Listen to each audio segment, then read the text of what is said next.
America மற்றும் ஈரானுக்கு இடையே ஏற்பட்டுள்ள 2 வார தற்காலிக போர் நிறுத்த ஒப்பந்தத்தில் இருந்து இஸ்ரேல் தனது தாக்குதல்களை தொடர்ந்தால் வெளியேறுவோம் என்று ஈரான் எச்சரிக்கை விடுத்துள்ளது. ஈரானுக்கு எதிராக அமெரிக்கா மற்றும் இஸ்ரேல் இணைந்து கடந்த பிப்ரவரி 28 வான்வழியே கடுமையான தாக்குதல்களை நடத்தியது. தொடர்ந்து 6 வாரங்களாக நடந்த தாக்குதலில் ஈரானில் 2000க்கும் மேற்பட்டோர் உயிரிழந்துள்ளனர். இதற்கு ஈரானும் பதிலடி கொடுத்தது. குறிப்பாக ஆர்முஸ் நீரிணையை ஈரான் முடக்கியதால் கச்சா எண்ணெய், இயற்கை எரிவாயு விநியோகம் தடைப்பட்டு உலக நாடுகளுக்கு பாதிப்பை ஏற்படுத்தியது. இதனால் கடும் அழுத்தத்திற்கு உள்ளான அமெரிக்க அதிபர் டொனால்ட் ட்ரம்ப் ஆர்முஸ் நீரிணையை திறக்க பல்வேறு யுக்திகளை கையாண்டார்.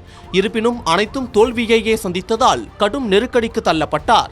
பின் ஈரானுக்கு எச்சரிக்கையும் கெடுவும் விதித்தார். தொடர்ந்து சுமார் 40 நாட்களாக நடைபெற்ற போரானது பாகிஸ்தான் உள்ளிட்ட நாடுகள் மத்தியஸ்தம் செய்து 2 வார போர் நிறுத்தத்திற்கு அமெரிக்கா மற்றும் ஈரான் ஒப்புக்கொண்டது. மேலும் அமெரிக்க அதிபர் டொனால்ட் ட்ரம்ப் அறிவித்த 2 வார போர் நிறுத்த ஒப்பந்தத்தில் லெபனான் சேர்க்கப்படவில்லை என்றும் அது ஒரு தனிப்பட்ட மோதல் என்றும் இஸ்ரேல் மற்றும் அமெரிக்க தரப்பு வாதிடுகின்றன. போர் நிறுத்தம் அமலுக்கு வந்த அதே நாளில் லெபனானில் உள்ள பெய்ரூட் மற்றும் இதர பகுதிகளில் இஸ்ரேல் 100க்கும் மேற்பட்ட இடங்களில் மிகப்பெரிய வான்வழி தாக்குதல்களை நடத்தியுள்ளது.